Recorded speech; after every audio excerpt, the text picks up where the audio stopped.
Alors j'aurais comparé le cerveau avec le phallus. On ne peut pas demander au phallus d'être constamment en érection.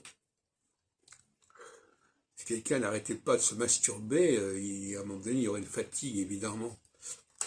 Et de la même façon, le cerveau, on ne doit pas l'utiliser en permanence au maximum. On n'est pas dans l'orgasme en permanence. C'est même des moments tout à fait exceptionnels, en fin de compte, l'orgasme, l'érection chez l'homme.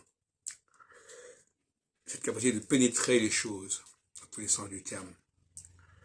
Et donc, quelqu'un qui aurait constamment le cerveau en éveil pour une chose, pour une autre, qui discuterait pour ceci, pour cela, il n'aurait pas cette capacité de focalisation et de concentration nécessaire.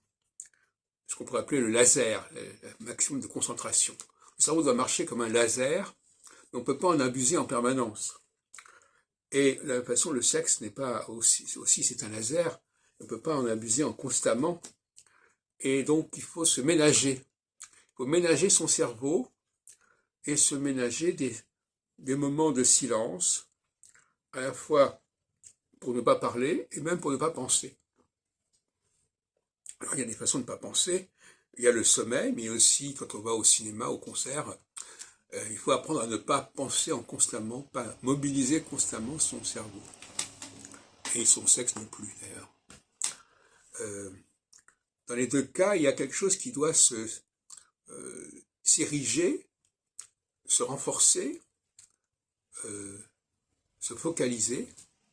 Et effectivement, moi je pense que chez l'homme, le fonctionnement sexuel et le fonctionnement cérébral vont de pair et sont distincts de ce qui se passe chez la femme.